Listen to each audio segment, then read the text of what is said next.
Welcome everyone on this beautiful evening and nice to see you all here. Welcome to MicroConf, and today's theme is Kubernetes. At this stage you should be familiar with Docker and container concept, and with that I will show you how to become Kubernetes hero in just 20 minutes. But I will show also the dark sides and tell you why it's probably maybe not the best choice for your own project. Few words about me. I'm a developer with over 3 years experience in Docker, and I first met Kubernetes then. It means about 3 years ago. And that was crazy time where there were other solutions on the market like Docker Swarm, like Apache Mesos, like Rancher. But enough for me, because we are here to have fun creating Kubernetes. And of course make the world a better place. And unfortunately, I'm a little gonna try to stop you doing that. Because consider, what problem do you really want to solve? Do you want to create a scalable application? There are alternatives like Heroku, like AWS, like AWS Elastic Beanstalk, like Azure Apps. All of them are quite scalable without the additional layer of infrastructure like Kubernetes. Do you want to maybe create partially between local machines and productions? So I think Azure Apps with Docker Compose option gets you much closer to this. Same with Elastic Beanstalk, I think.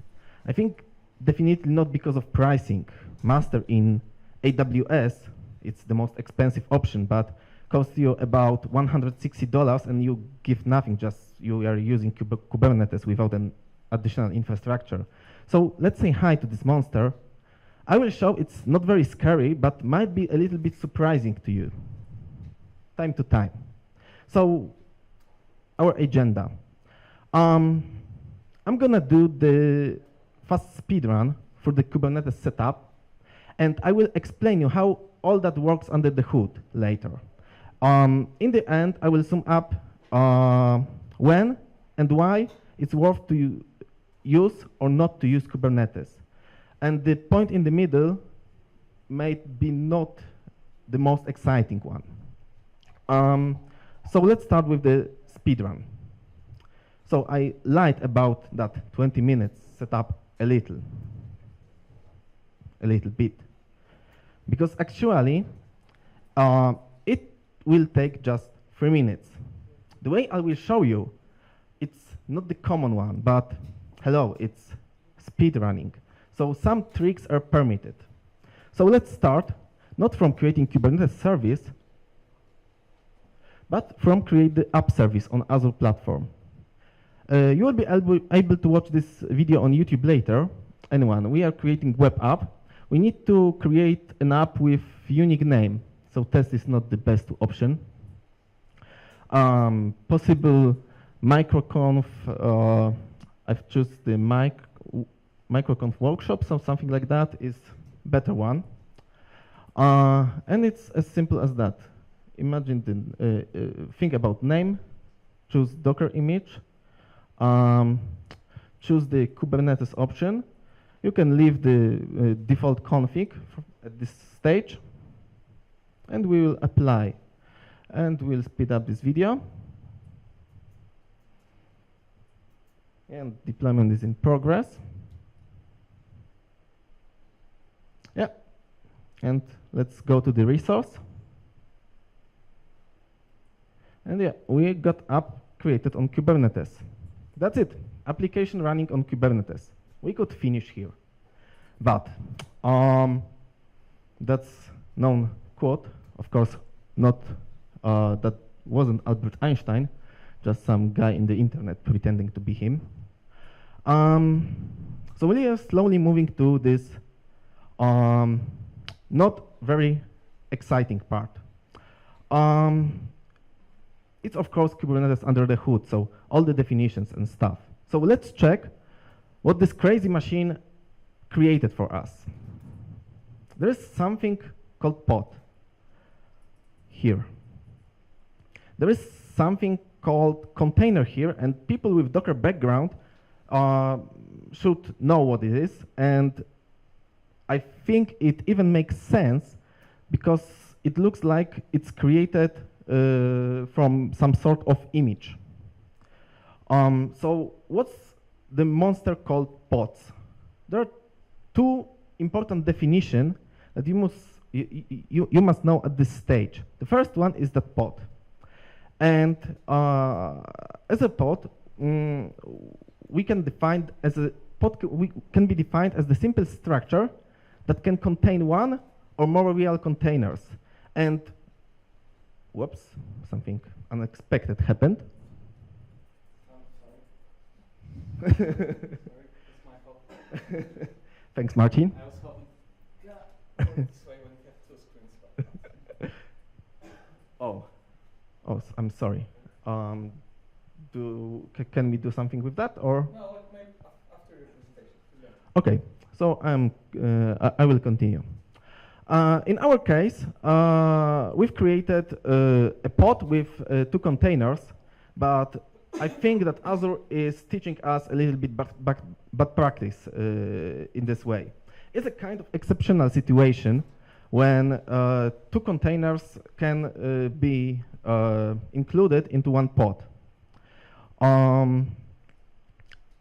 And I will explain that situation later. The second definition that you need to know at this stage is node.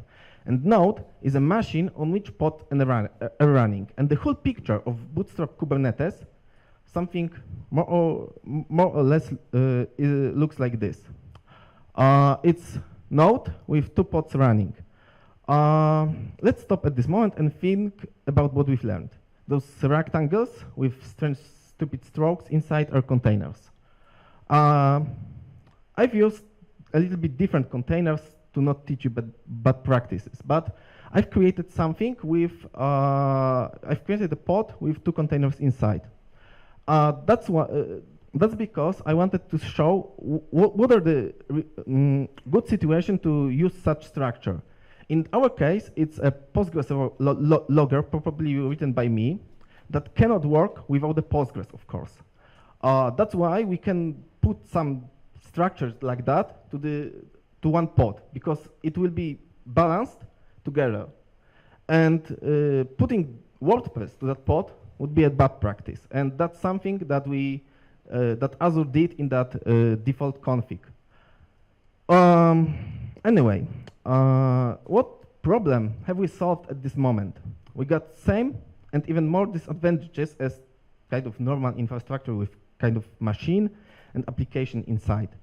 We just have additional layer of Kubernetes that needs to be maintained, so we didn't solve any problem at all. So let's try to solve some problems. We came here to learn something useful instead of thinking about the next epic problem. We did nice speedrun showing that it's fast to set up Kubernetes, but Azure Apps was a trick. It's not the most customizable and finally not the most efficient way of creating Kubernetes cluster. So let's try to create Kubernetes cluster on Azure without the tricks left behind that Azure Apps and create a cluster using Kubernetes Service Wizard. So let's go through a wizard. You need to use Kubernetes Service. Something wrongly happened there. That wasn't planned. Anyway, we need to just think about a name, like for the last time. And the rest of option, Gabriel will explain during the workshop the rest of option. For now, we can keep the default one. Just we don't need even Azure Monitor. And we are creating Kubernetes cluster. It's so easy. Just taking about, I don't know, 10 minutes, so it's speed up here. Yeah, it's about 10 minutes process to watch on this screen, but yeah, keep calm. It's already 4 minutes behind us. Yeah, deployment succeeded. Oh, it was 5 minutes even. We've created Kubernetes cluster, but it's empty. To control such cluster, there are nodes, of course, but there are no objects or something like that behind, except the default ones. To control such cluster, we need some kind of tool, and this tool is called kubectl. kubectl is the most common tool to manage Kubernetes cluster. There was a holy war how to correctly pronounce it in our company. I'm using the kubectl name, but there are options like kubectl, kubecontrol, and there is no answer on the internet also, so the holy war is not stopping. So anyway, let's try to do the simple command. After initial credential setup, of course, you can see something like that. And get nodes is one of kubectl commands and gives you the 2 nodes ready to, or not ready yet, but anyway, 2 nodes not ready to set up the rest of stuff. So let's complicate things a little. We got Kubernetes service cluster created, a new tool called kubectl. We know the definition of pod and node. So let's complicate these things a little more, and maybe something positive will finally come out. We need to create something using the kubectl commands. And kubectl commands are de facto functionalities that can be divided, Kubernetes functionalities that can be divided between imperative and declarative ones. We'll focus on the declarative way because this is where the real value of Kubernetes lies. The value to set the target states that Kubernetes engine will try to achieve for you automatically. And that's one of the real values of Kubernetes. So for example, in imperative commands are directly, imperatively modifying Kubernetes objects. For example, kubectl create service is creating a service. kubectl update, whatever pod, is updating it. Kubectl delete something is deleting it, such like, I don't know, in many other infrastructure you can update, delete, whatever. But what's the difference? In declarative command, we are applying a desired state to Kubernetes, which it's trying to achieve such state and maintain it for us. And we don't need to worry about the transition from this current state to the desired one and the way of the transition, because Kubernetes will do that for us. I mentioned about Kubernetes objects already, and it's a very important definition because Kubernetes objects are entities representing the state of your cluster. Objects applied to Kubernetes engine describe the state to which Kubernetes should converge. At this moment, Kubernetes didn't solve any problem, just added some more complexity. So I will remind you that we know one object already, it's pod. In my opinion, there are the most important objects that are deployment and service. And what is deployment? It's one of the most important objects, as I said already, describing the target state of group of pods. So deployment describes, for example, number of pods that should run under certain conditions. Update strategy, so the way in which pods are updated. Probes, like liveness and readiness probe, defining whether your containers are healthy or not. And Kubernetes will try to cure your containers by restarting unhealthy containers and target your traffic to the healthy ones. So let's check everything on the picture. We got pod, deployment spanning pods. We didn't draw nodes here because we assume that the infrastructure is in the cloud, which is visible on the picture, and there is no infrastructure structures like node here. As you can see, deployment is spanning 3 pods of WordPress and 2 pods with Postgres and Postgres logger inside in our application. So the second definition that you should know is a service. It's an important object of Kubernetes also. And services are connecting pods to each other and with the outside world. And there are different kinds of services. There are 3 important, in my opinion, kind of services that you should know. But coming back to the definition, services de facto exposes the IP and ports both internally and externally. If you want to expose IP internally, we could use cluster IP service. If you want to expose IP externally, you could potentially use node port, which is exposing the port on a static port. Connection of such node port will be blocked by cloud provider firewall, so it needs to be turned off. But there is a better way. If you want to properly expose high traffic, you should definitely use load balancer. And load balancer exposes the service externally using the provider's native load balancer. It's worth to mention that there are differences in load balancer implementation on every cloud provider. So there is different load balancer in Google Cloud, in AWS, in Azure. But using this load balancer service, we are using the native load balancer in your app. So sum up: cluster IP, internal connection; node port, load balancer, external connections.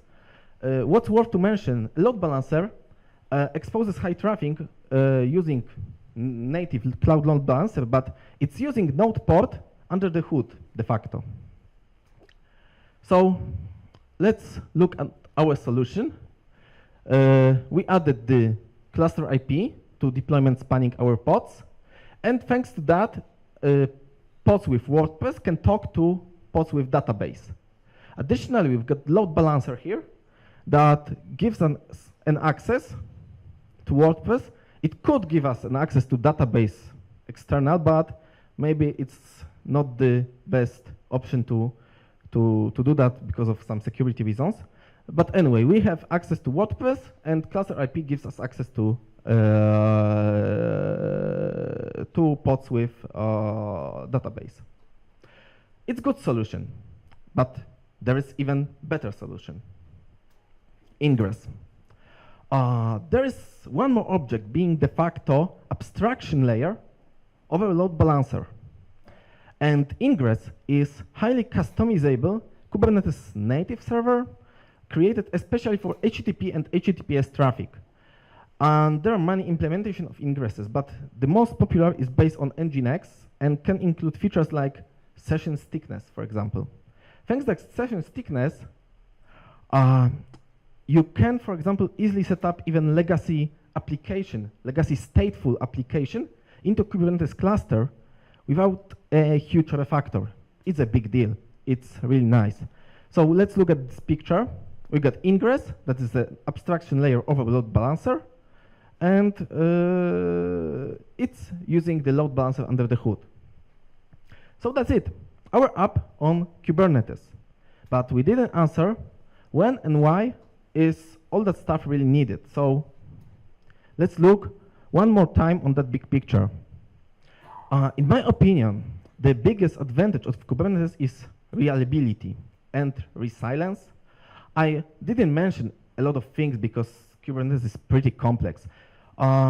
What's included in concept of reliability is unbalanced horizontal scaling. So the pods with WordPress can be scaled independently on the pods of database. So it's especially nice feature when you have microservices application with a lot of services, and you can unbalanced scale one of your services that is loaded more than other ones. Kubernetes is multi-cloud platform standard. So despite the differences in implementations, because every cloud provider implement Kubernetes in its own way, transition between, for example, DigitalOcean, which is chip provider, to kind of a reliable Azure is quite easy. The next advantage, liveness and readiness probe added to pods ensures health of pods, and Kubernetes can automatically cure unhealthy pods. There are multiple update strategies like rolling update HB tests, and it can be done with zero downtime. It means when you want to update WordPress in that case, Kubernetes by default will update the first WordPress, the first pod with WordPress. And the two other will still work, and users can use your application. Then the first pod will be updated, and Kubernetes will use your, will update your second pod, and so on and so on. This update strategy can be changed to, for example, test 8B your application. And for example, 10% of your pods can be tested. Kubernetes have limit to, I know, 5,000 pods. So it's a kind of maximum, but you know, it's still a lot. And for example, just some of that pods can be moved to a new version and tested if this feature is okay for your customers. But the whole picture with implementation is even more complicated. It means there are nodes on the different layer of abstraction. So particular pods spanned by deployment are de facto on different nodes. If you remember this picture, it's an infrastructure layer. So it's no more in the cloud. We got infrastructure with node. So let's try to visualize our application on this layer. It's possible state of our application with 3 nodes. As you can see, deployment created 3 pods for us with WordPress and 2 pods with Postgres. And load balancer has access to those nodes thanks to node ports, and internode network is ensured thanks to kubeproxy. So what are benefits of such solution? Imagine what will happen in case of, I know, node failing. Disk will explode. Nothing.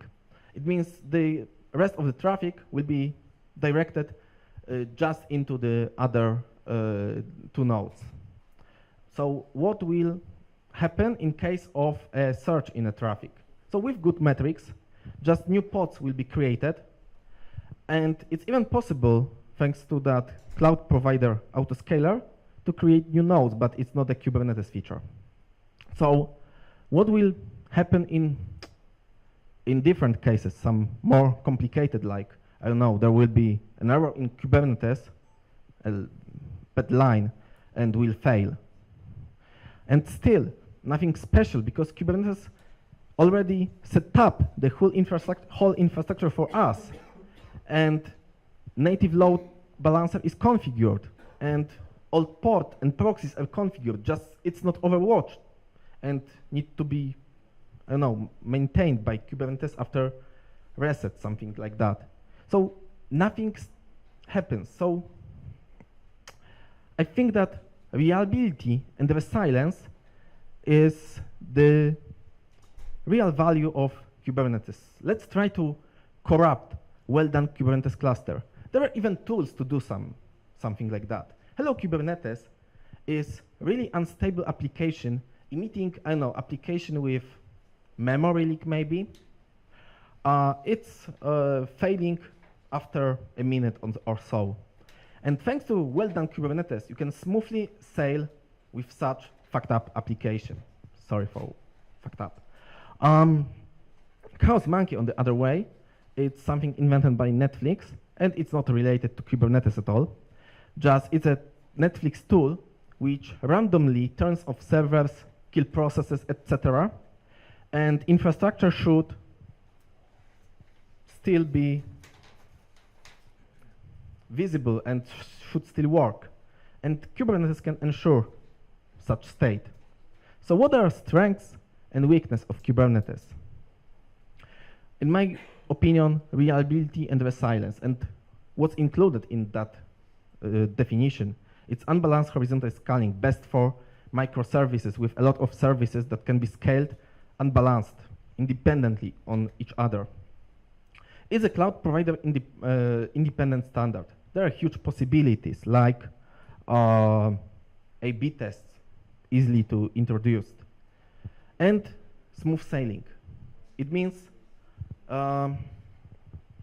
when your application is failing because of some reason, you can still smoothly sail with badly written application, like, I don't know, memory leak application with memory leak. It's strange, strange example, but yeah, but the real one.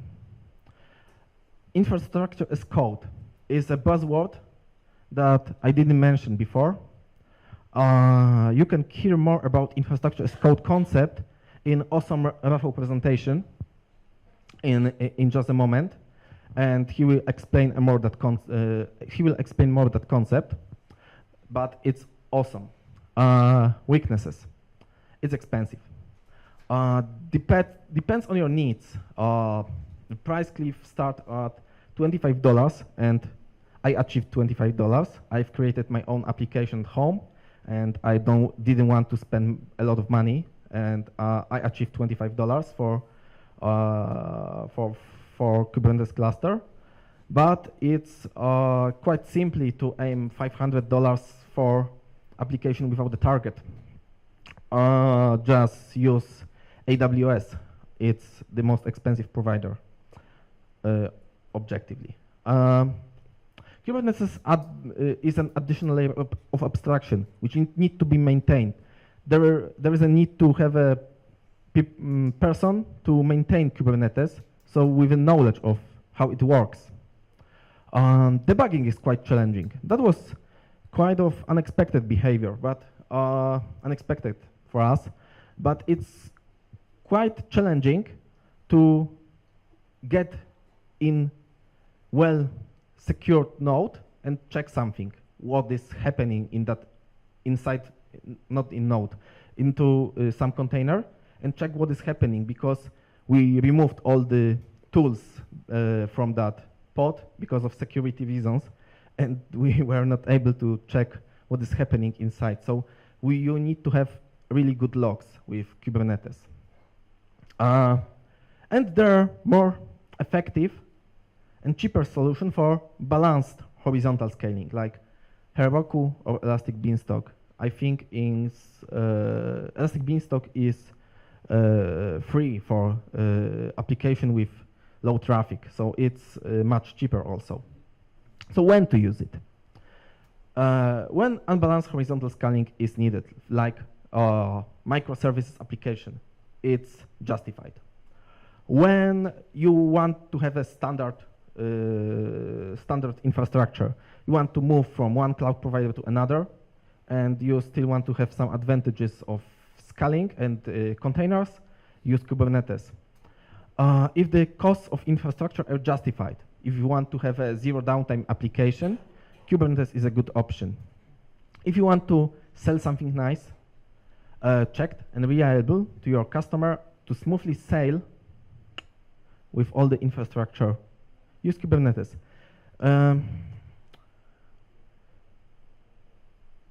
I think it's all, so thank you. And one curious thing about me, I published the first Docker images over 3 years ago, and that was a crazy time where there were kind of problems with official Mongo Docker, so I had to enchant it then, and I've created also the Docker ZOMQ image. I'm quite active GitHub user, less active but still active somehow on Medium, and I'm writing something on Twitter time to time, but really rarely. My Medium, Twitter, GitHub, and I encourage you to see Rafał's presentation. He explains the infrastructure as code buzzword really well. So thank you again, and see you in just 10 minutes.